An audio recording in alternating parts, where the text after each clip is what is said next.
باب نمبر 6 کی طرف اور حدیث نمبر 9 کی طرف. باب الزمن الذي لا يقبل فيه الایمان. وہ زمانہ، وہ وقت جس وقت میں ایمان قابل قبول نہیں ہوتا، جس زمانے میں ایمان قبول نہیں کیا جاتا.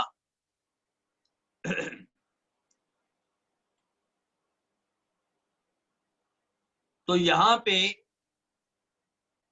کتاب کے مؤلف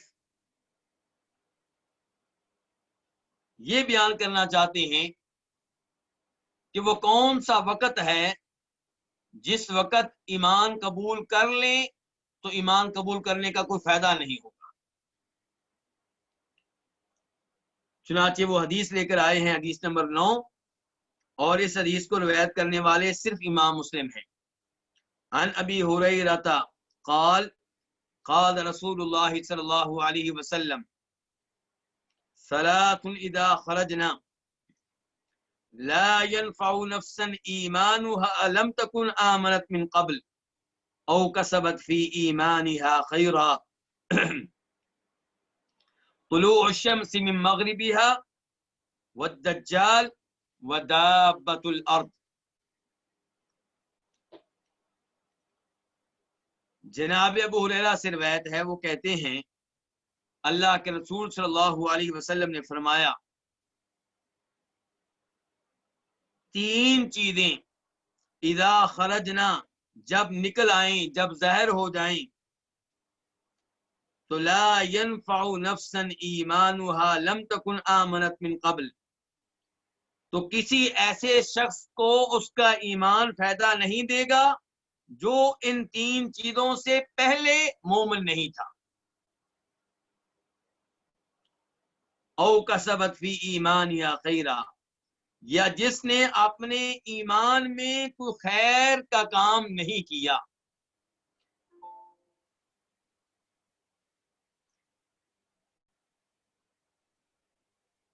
طلوع الشمس من مغربها، سورج کا اپنے مغرب سے طلوع ہونا، مغرب کی جانب سے نکلنا، والدجال، اور دجال کا ظاہر ہو جانا، ودابۃ الارض، اور زمین سے جانور کا نکلنا، ظاہر ہونا.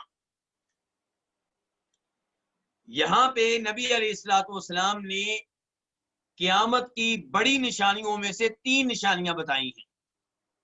قیامت کی چھوٹی چھوٹی نشانیاں تو بہت زیادہ ہیں، لیکن جو بڑی نشانیاں ہیں وہ 10 کے قریب ہیں.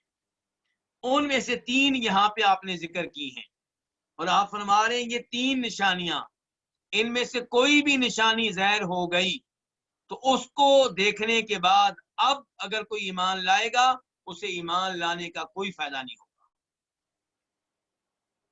اور ساتھ ہی آپ نے یہ بتا دیا کہ یہ 3 نشانیوں میں سے کوئی نشانی ظاہر ہونے کے بعد اگر کوئی مسلمان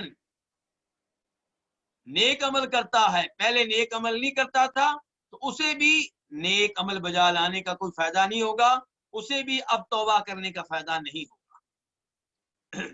نہ کافر کو ایمان لانے کا کوئی فائدہ، نہ مسلمان کو جو پہلے نیک اعمال بجا نہیں لاتا تھا اب نیک اعمال بجا لانے کا کوئی فائدہ. ترجمہ پھر کر دوں، ثلاث اذا خرجنا، 3 چیزیں ہیں جب وہ ظاہر ہو جائیں تو لا ينفع نفسا ایمانها لم تكن آمنت من قبل، لا ينفع نہیں فائدہ دے گا، نفسا کسی شخص کو، ایمانها اس کا ایمان، لم تكن آمنت من قبل جو شخص اس سے پہلے ایمان نہ لایا، او کسبت فی ایمانها خیرا، یا جس نے اپنے ایمان میں کوئی خیر کا کام نہ کیا.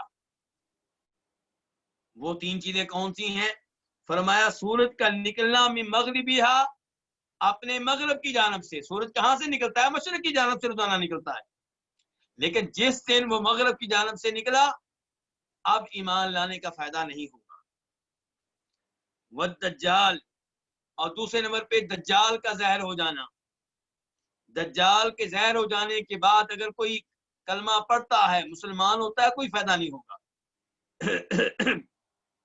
ودابۃ الارض، اور تیسرے نمبر پہ ایک جانور ہے جو زمین سے نکلے گا۔ جانور عام طور پہ کہاں سے آتے ہیں؟ جانور پیدا ہوتے ہیں، اپنی ماں کے پیٹ سے نکلتے ہیں، لیکن جب قیامت آنے لگے گی اس سے پہلے ایک جانور زمین سے نکلے گا، اور اس کا تذکرہ اللہ تعالیٰ نے قرآن میں کیا ہے۔ وَإِذَا وَقَعَ الْقَوْلُ عَلَيْهِمْ أَخْرَجْنَا لَهُمْ دَابَّةً مِّنَ الْأَرْضِ تُكَلِّمُهُمْ، کہ جانور زمین سے نکلے گا اور لوگوں سے گفتگو کرے گا، کلام کرے گا، لوگوں سے باتیں کرے گا۔ تو عجیب و غریب جانور ہے، ایک اس لحاظ سے کہ زمین سے نکل رہا ہے، نمبر 2 لوگوں سے باتیں کر رہا ہے۔ تو جب یہ جانور نکل آئے، اس کو دیکھنے کے بعد اگر کوئی ایمان لاتا ہے تو اسے ایمان لانے کا فائدہ نہیں ہوگا۔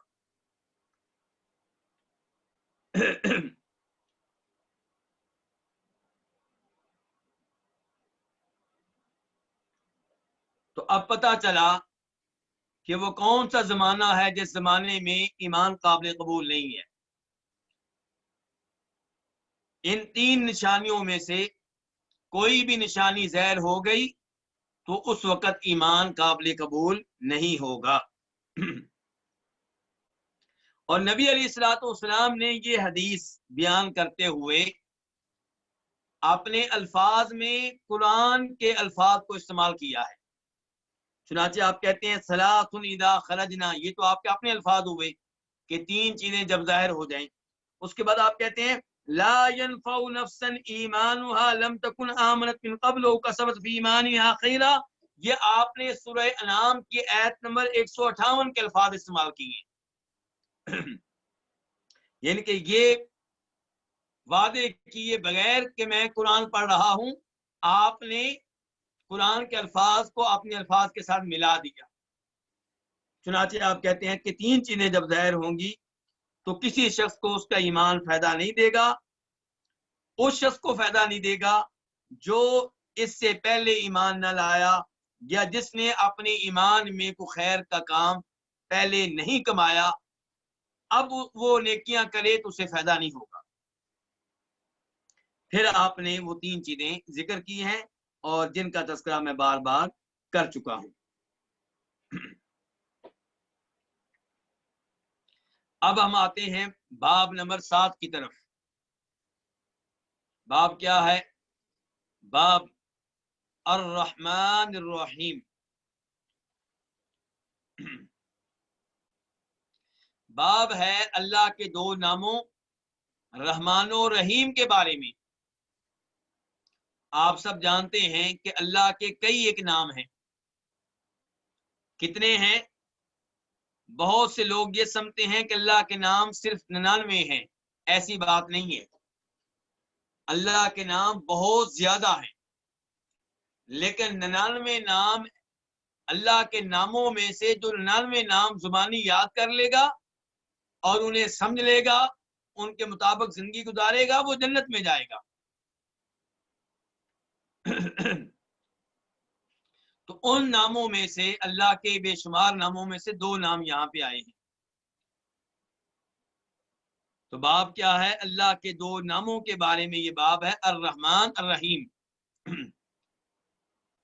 الرحمن الرحیم دونوں مبارکے کے لفظ ہیں، یعنی کہ الرحمن بہت زیادہ رحم کرنے والا، الرحیم بھی بہت زیادہ رحم کرنے والا۔ دونوں میں فرق کیا ہے؟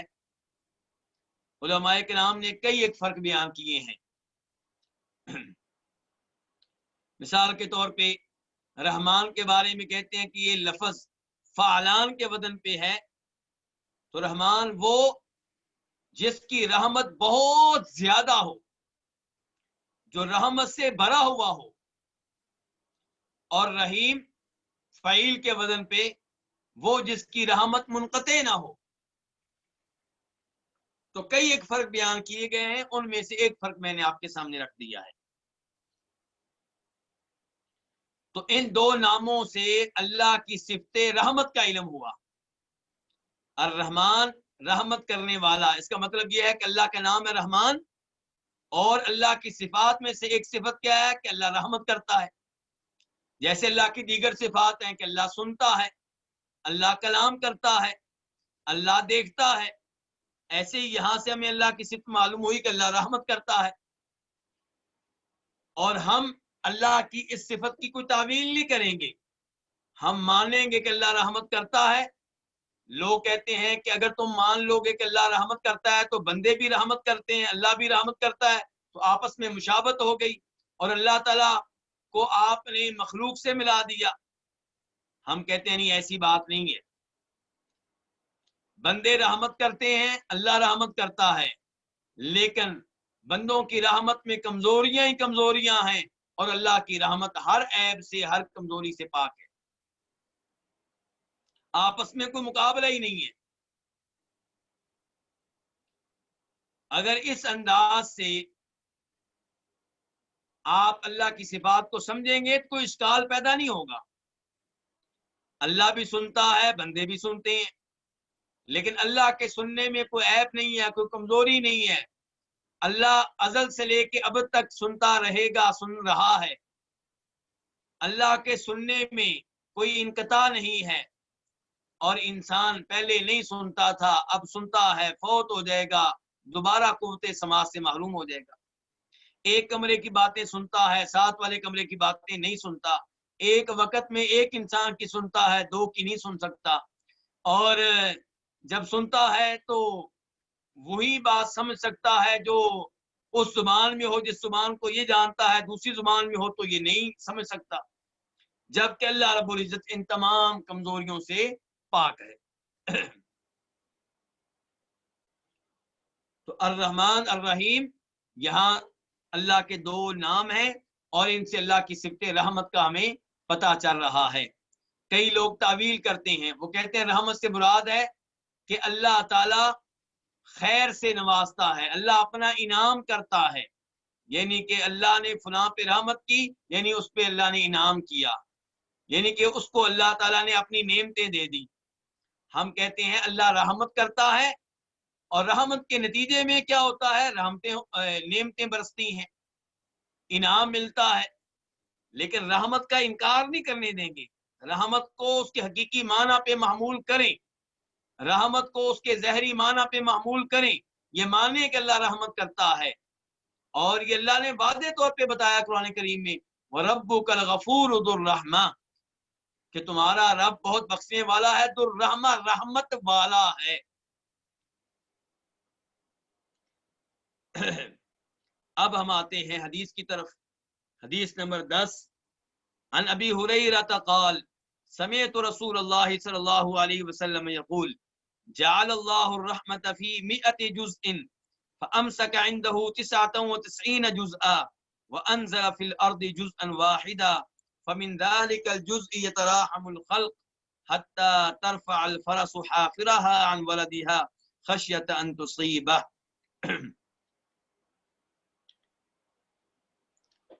جناب ابو ہریرہ سے روایت ہے، وہ کہتے ہیں کہ میں نے سنا رسول اللہ صلی اللہ علیہ وسلم سے، آپ فرما رہے تھے اللہ تعالی نے رحمت کو 100 حصوں میں کر دیا، یعنی کہ اللہ نے رحمت کو پیدا کیا تو 100 حصوں میں کر دیا، 100 حصوں میں تقسیم کر دیا۔ اللہ تعالی نے رحمت کو 100 حصوں میں کر دیا۔ فَأَمْسَكَ عِنْدَهُ، تو اللہ نے روک لیا، عندہ اپنے پاس، 99 جزءا، 99 حصوں کو، یعنی کہ رحمت کے 99 حصے اللہ نے اپنے پاس رکھ لیے، روک لیے۔ وَأَنزَلَ فِي الْأَرْضِ جُزْءًا وَاحِدًا، اور اتارا زمین میں جزءاً واحداً، ایک حصہ۔ اللہ نے جب رحمت کو پیدا کیا تو اسے 100 حصوں میں تقسیم کیا، 99 حصے اللہ نے اپنے پاس رکھے اور ایک حصہ زمین پہ اتار دیا۔ فَمِن ذَلِكَ الْجُزْءِ يَتَرَاحَمُ الْخَلْقُ، تو اسی ایک حصے کی وجہ سے مخلوقات ایک دوسرے کے اوپر رحم کرتی ہیں. انسان انسان پہ رحم کرتا ہے، ماں بیٹے پہ رحم کر رہی ہے، باپ بیٹے پہ رحم کر رہا ہے، بڑھاپے کی حالت میں اولاد باپ پہ رحم کرتی ہے، جن پہ رحم کرتا ہے، بھینس اپنے بچے پہ رحم کرتی ہے، پرندے پرندوں پہ رحم کرتے ہیں، ترس کھاتے ہیں. فرمایا یہ اسی ایک حصے کی وجہ سے جو اللہ نے زمین پہ رحمت کا اتارا ہے. فَمِن ذَلِكَ الْجُزْءِ، تو اسی ایک حصے کی وجہ سے یتراحم الخلق، مخلوقات ایک دوسرے کے اوپر رحم کرتی ہیں. حتی ترفع الفرس حافرها، یہاں تک کہ گھوڑے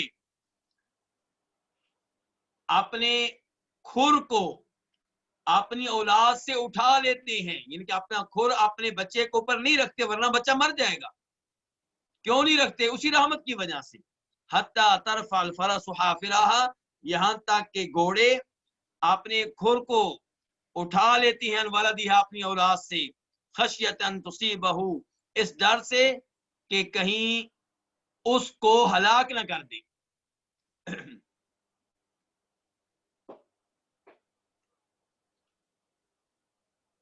تو اس حدیث سے کیا پتا چلا کہ اللہ نے رحمت کو پیدا کیا، 100 حصوں میں تقسیم کیا، 99 حصے اللہ رب العزت کے پاس ہیں، ایک حصہ اللہ نے زمین پہ اتار دیا ہے.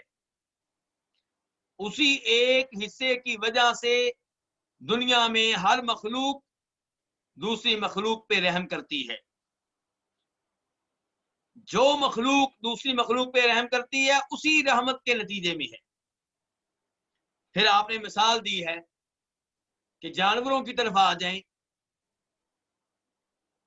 گھوڑیوں کی طرف آ جائیں. گھوڑیاں اگر اپنے پاؤں، اپنے کھر اپنے بچوں پہ رکھیں تو بچے فوت ہو جائیں، لیکن وہ نہیں رکھتی کیونکہ اللہ نے ان میں رحمت ڈال دی ہے، ترس ڈال دیا ہے، وہ ترس کھاتی ہیں اپنے بچوں پہ. وفی روایت لمسلم،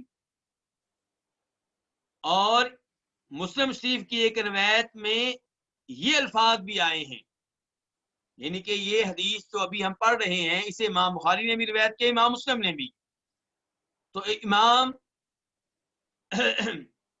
مسلم اور امام بخاری کے الفاظ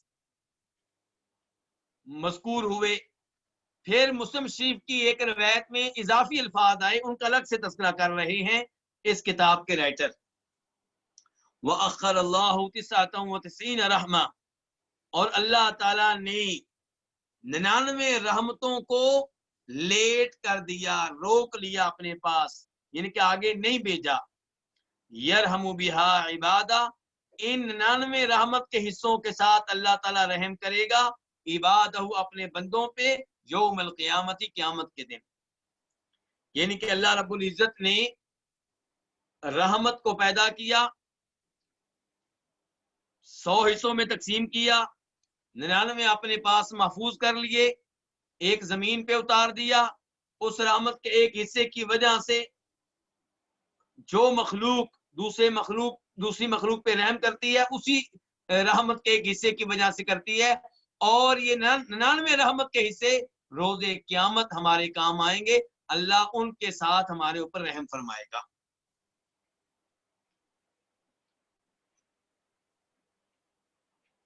یہ ہے حدیث نمبر 10. یہاں پہ ایک سوال پیدا ہوگا کہ اس حدیث سے پتا چل رہا ہے کہ اللہ نے رحمت کو پیدا کیا، یعنی کہ رحمت اللہ کی مخلوق ہے، جبکہ الرحمن الرحیم کی وضاحت کرتے ہوئے میں نے کہا تھا کہ رحمت اللہ کی صفت ہے اور اللہ کی صفات مخلوق نہیں ہوتی. اور حدیث سے پتا چل رہا ہے کہ یہ رحمت اللہ کی مخلوق ہے. تو تفصیلات میں جائے بغیر مختصر طور پہ یہ بیان کرنا چاہوں گا کہ جب ہم کہتے ہیں اللہ کی رحمت، رحمت اللہ کی رحمت، تو اللہ کی رحمت دو طرح کی ہوتی ہے. ایک وہ اللہ کی رحمت جو اللہ کی صفت ہے، اور ایک اللہ کی وہ رحمت جو مخلوق ہے. تو اس حدیث میں تذکرہ ہوا ہے اللہ کی اس رحمت کا جو اللہ کی مخلوق ہے، اور یہ رحمت لوگوں میں پائی جاتی ہے۔ مثال کے طور پہ میں اپنے بارے میں کہوں گا، میری صفات میں سے ایک صفت یہ ہے کہ میں اپنے بچوں پہ، اپنی اولاد پہ رحم کرتا ہوں۔ یہ جو رحمت ہے یہ اللہ کی مخلوق ہے، وہ رحمت جو میری صفت ہے یہ اللہ کی مخلوق ہے۔ میں بھی اللہ کی مخلوق ہوں، اور میرے افعال، میرے اوصاف، میری صفات، یہ سب کی سب اللہ کی مخلوق ہے۔ لیکن جو اللہ کے اپنے اوصاف ہیں، جو اللہ کی اپنی صفات ہیں، وہ مخلوق نہیں ہے۔ اللہ کا کلام وہ اللہ کی صفت ہے، اللہ کی مخلوق نہیں ہے۔ اللہ خود بھی مخلوق نہیں ہے، اللہ کی صفات بھی مخلوق نہیں ہے۔ ایسے ہی وہ اللہ کی رحمت جو اللہ کی صفت ہے وہ مخلوق نہیں ہے، اور اس کا تذکرہ اس حدیث میں فی الحال نہیں ہوا۔ اس حدیث میں تذکرہ ہوا ہے اللہ کی اس رحمت کا جو اللہ کی مخلوق ہے، جس کو اللہ نے پیدا کیا ہے، جس کے کئی حصے ہیں۔ اور اللہ کی جو صفت رحمت ہے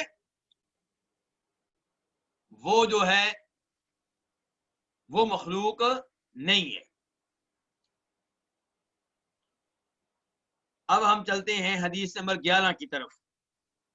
عن ابی ہریرہ رضی اللہ تعالی عنہ قال قال رسول اللہ صلی اللہ علیہ وسلم لما قضى الله الخلق كتب في كتابه فهو عنده فوق العرش ان رحمتي غلبت غضبي۔ جناب ابو ہریرہ رضی اللہ تعالیٰ عنہ سے روایت ہے، وہ کہتے ہیں کہ اللہ کے رسول صلی اللہ علیہ وسلم نے فرمایا لما قضى الله الخلق، جب اللہ نے مخلوقات کو پیدا کیا، جب اللہ نے اپنی مخلوق کو پیدا کیا، کتب اللہ نے لکھا، فی کتاب ہی اپنی کتاب میں، فہو عندہ فوق العرش، یہ کتاب عندہ اللہ کے پاس ہے۔ اللہ کے پاس کہاں ہے؟ فوق العرش، عرش کے اوپر۔ کیا لکھا اللہ نے اس کتاب میں؟ ان رحمتی غلبت غضبی، کہ بے شک میری رحمت میرے غضب پہ غالب رہے گی، میری رحمت میرے غصے پہ غالب رہے گی۔ اس حدیث سے ایک تو پتہ چلا اللہ کی رحمت کا، اور یہ اس حدیث کا باب سے تعلق ہے۔ باب میں اللہ کے دو ناموں کا تذکرہ ہوا تھا، رحمان اور رحیم، اور ان دو ناموں سے اللہ کی صفت رحمت کا پتہ چلتا ہے، اور اسی صفت کا تذکرہ اس حدیث میں ہوا ہے کہ جب اللہ نے مخلوق کو پیدا کیا تو اللہ نے اپنی کتاب میں لکھا کہ میری رحمت میرے غضب پہ غالب رہے گی۔ تو اللہ کہہ رہے ہیں میری رحمت، یہ اللہ کی رحمت اللہ کی صفت ہے۔ اور یہاں سے یہ بھی پتا چلا کہ اللہ رب العزت نے مخلوقات کو پیدا کیا ہے، مخلوقات کا خالق اللہ ہے۔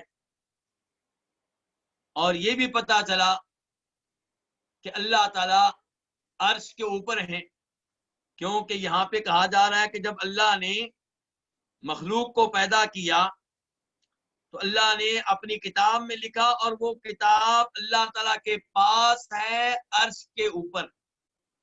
اللہ کے پاس عرش کے اوپر، اس کا مطلب یہ کہ اللہ کہاں ہے؟ اللہ عرش کے اوپر ہے۔ تو اللہ بلند و بالا ہے، اللہ ہر مخلوق سے اوپر ہے۔ یہ کہنا کہ اللہ تعالیٰ ہر انسان کے دل میں ہے، ہر ایک کے اندر ہے، یہ غلط ہے۔ اللہ تعالیٰ اوپر ہے، بلند و بالا ہے، اور اوپر ہونے کے باوجود اللہ تعالیٰ ہر ایک کو دیکھ رہے ہیں، ہر ایک کی آواز کو سن رہے ہیں، ہر ایک اللہ تعالیٰ کے علم میں ہے، ہر ایک اللہ تعالیٰ کی قدرت میں ہے، ہر ایک اللہ کے کنٹرول میں ہے، کوئی اللہ سے بھاگ نہیں سکتا۔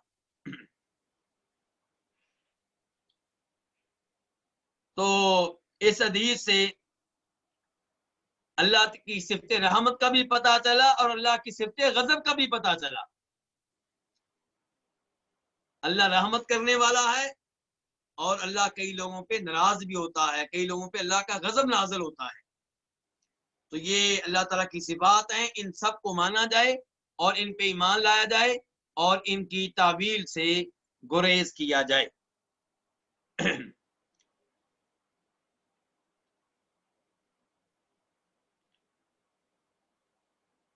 اب ہم بڑھتے ہیں حدیث نمبر 12 کی طرف، اور اس حدیث سے پہلے کیا لکھا ہوا ہے؟ خا، خے، یعنی کہ اس کو صرف امام بخاری نے روایت کیا ہے۔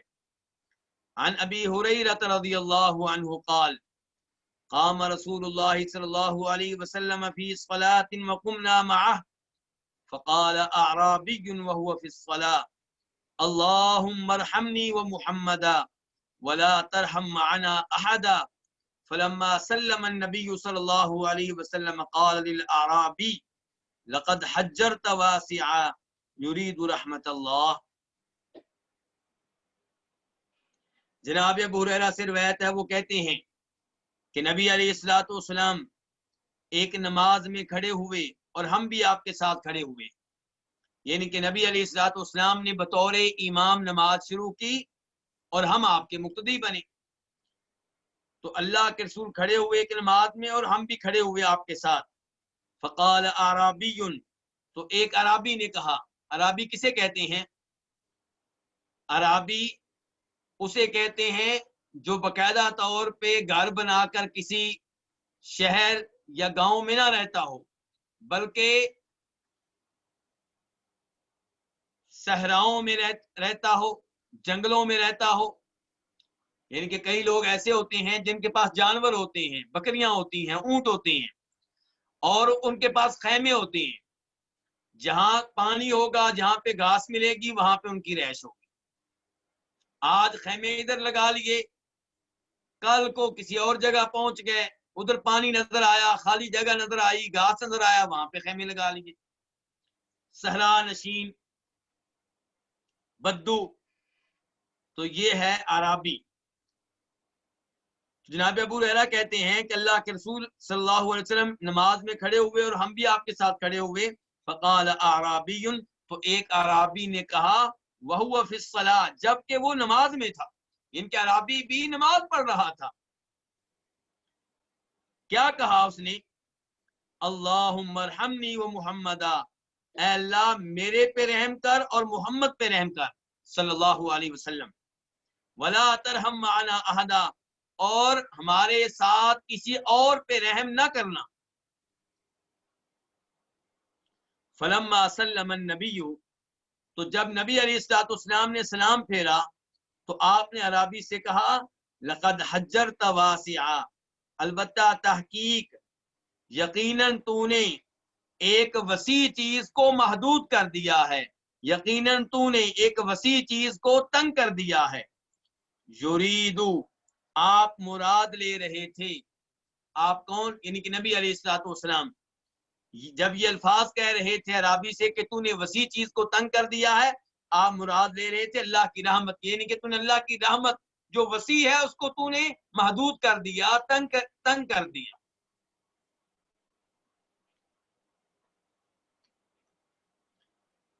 اس حدیث سے ایک تو یہ مسئلہ معلوم ہوا کہ نماز جماعت کے ساتھ پڑھنی چاہیے، جیسا کہ نبی علیہ الصلوۃ والسلام اور صحابہ کرام پڑھتے تھے۔ دوسرا یہ کہ عرابی کیا کہہ رہے ہیں؟ اے اللہ میرے پہ بھی رحم کر اور محمد پہ بھی رحم کر صلی اللہ علیہ وسلم، اور کسی تیسرے پہ رحم نہ کرنا، صرف ہم دونوں پہ رحم کرنا۔ تو اس سے پتا چلا کہ اللہ کی صفات میں سے ایک صفت کیا ہے کہ اللہ رحمت کرتا ہے، اور ولا ترحم معنا احدا، ہمارے ساتھ کسی اور پہ رحم نہ کر۔ اس سے بھی پتا چلا کہ اللہ تعالیٰ رحم کرنے والے ہیں، اسی لیے یہ عرابی کہہ رہا ہے کہ ہمارے اوپر رحم کر اور کسی اور پہ رحم نہ کر۔ تو نبی علیہ الصلوۃ والسلام نے سلام پھیرنے کے بعد یہ نہیں کہا کہ تو اللہ کی صفت رحمت کا تذکرہ کیوں کر رہا تھا، بس یہ کہا ہے کہ یہ کیوں کہا کہ ہم دونوں پہ رحم کر، اے اللہ ہم دونوں پہ رحم کر، کسی تیسرے پہ رحم نہ کرنا۔ یعنی کہ آپ نے کہا اللہ کی رحمت تو بہت وسیع چیز ہے، اللہ خود قرآن میں کہتے ہیں وَرَحْمَتِي وَسِعَتْ كُلَّ شَيْءٍ، میری رحمت نے ہر چیز کو گھیر رکھا ہے، کوئی چیز ایسی نہیں ہے جس کو اللہ کی رحمت نے ڈھانپ نہ رکھا۔ اگر اللہ رحمت نہ کرے تو کوئی بھی کافر دنیا میں زندہ نہیں رہ سکتا، اللہ رحم نہ کرے تو گناہ کرنے والے، کبیرہ گناہوں کا ارتکاب کرنے والے زندہ نہ رہیں، اللہ فوراً ان کو پکڑ لے. لیکن اللہ کی رحمت ہے کہ اللہ ان کو مہلت دیتا ہے، اللہ ان کو رزق دے رہا ہے، اور اللہ تعالیٰ ان کی طرف، لوگوں کی طرف نبیوں کو بھیجتا ہے، آسمانی کتابیں نازل کرتا ہے، اپنا پیغام بھیجتا ہے تاکہ لوگ جہنم کی آگ سے بچ جائیں. تو اللہ کی رحمت وسیع چیز ہے. عرابی نے اس وسیع کو محدود کرنے کی کوشش کی، جبکہ اس وسیع چیز کو محدود کرنا ممکن نہیں ہے. تو آپ نے کیا کہا؟ لقد حجرتا واسعا، تو نے ایک وسیع چیز کو محدود کیا ہے، اسے تنگ کیا ہے. یرید رحمت اللہ، راوی کہتے ہیں کہ آپ جب کہہ رہے تھے کہ تو نے ایک وسیع چیز کو محدود کیا ہے، تو وسیع چیز سے مراد آپ لے رہے تھے اللہ کی رحمت.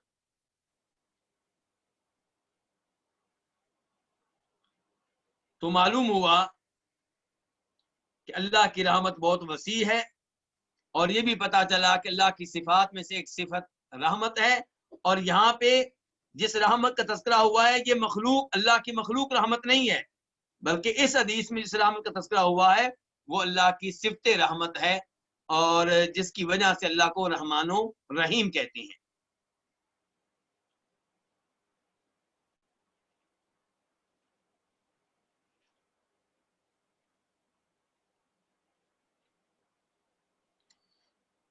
اس کے بعد جو حدیث ہے وہ کافی طویل ہے، اور آپ لوگوں کا ٹائم چونکہ اپنے اختتام کی طرف بڑھ رہا ہے، اس لیے میرے خیال میں درس یہیں پہ روک دینا چاہیے. البتہ یہ آخری حدیث جو ہے، اس میں آپ نے دیکھا کہ اعرابی نے گفتگو کیا کی کہ اے اللہ میرے اوپر رحم کر اور محمد پہ رحم کر. لیکن یہ گفتگو کس سے تھی؟ اللہ تعالیٰ سے تھی، کسی اور انسان سے نہیں تھی. بلکہ اس عرابی کی اس گفتگو سے پتا چلا کہ نماز میں اللہ سے دعائیں کرنی چاہیے، نماز میں اللہ کو پکارنا چاہیے، اللہ سے مانگنا چاہیے، اور کوئی بھی دعا کر سکتے ہیں. اب دیکھیں عرابی نے کیا دعا کی ہے کہ اے اللہ میرے اوپر اور جناب محمد پہ رحم فرما، اور ہمارے ساتھ کسی تیسرے پہ رحم نہ کرنا. تو آپ نے آخری جملے سے روکا، پہلے جملے سے نہیں روکا. تو نماز دعا کے لیے بہترین مقام ہے، بہترین موقع ہے. سجدے میں دعائیں کریں، اتحیات میں، تشہد میں، سلام پھیرنے سے پہلے دعائیں کریں. یہ دعا آپ قرآن سے بھی لے سکتے ہیں، احادیث سے بھی لے سکتے ہیں، اپنی زبان میں بھی کر سکتے ہیں، لیکن عربی زبان میں دعائیں کریں.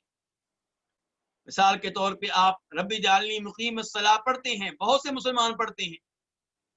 اب یہ دعا کہاں سے لی گئی ہے؟ قرآن سے لی گئی ہے. آپ والدین کے لیے دعا کر سکتے ہیں، رب ارحمہما کما ربیانی صغیرا.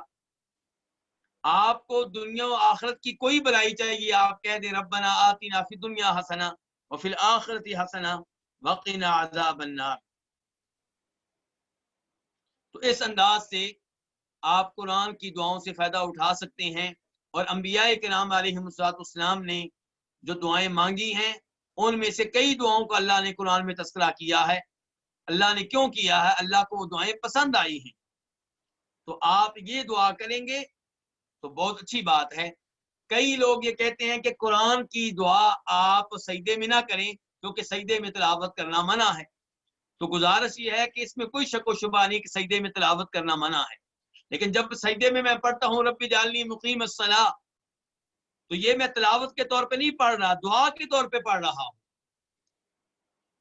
اور یہ کس کے الفاظ ہیں؟ ابراہیم علیہ السلام کے الفاظ ہیں. تو ابراہیم علیہ السلام نے جب یہ الفاظ کہے تھے تب وہ قرآن نہیں تھے، قرآن تو بعد میں بنے ہیں.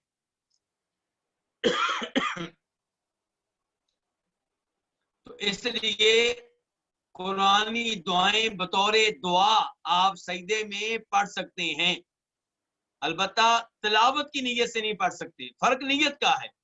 ایک یہ ہے کہ آپ کا دل چاہ رہا ہے کہ میں سجدے میں تلاوت کروں، اور آپ کہتے ہیں ربنا آتنا فی الدنیا حسنہ، تو یہ غلط ہے. اور ایک یہ ہے کہ آپ دعا کرنا چاہ رہے ہیں اور آپ نے کہا کہ میں قرآن کی دعا کے الفاظ استعمال کرتا ہوں. بہت اچھی بات ہے، بہت عمدہ بات ہے. اللہ رب العزت سے دعا ہے کہ اللہ رب العزت ہمیں نبی علیہ الصلوۃ والسلام کی احادیث کے ساتھ تعلق مضبوط سے مضبوط تر بنانے کی توفیق دے، اور اللہ رب العزت ان احادیث پہ عمل کرنے کی توفیق دے، اور اللہ ہمیں توفیق دے کہ آخری وقت تک ہم ان احادیث کے ساتھ جڑے رہیں، انہیں پڑھتے رہیں، انہیں سمجھتے رہیں، اور اللہ تعالیٰ ہمیں سستی سے محفوظ رکھے اور کسی قسم کے ناغے سے محفوظ رکھے۔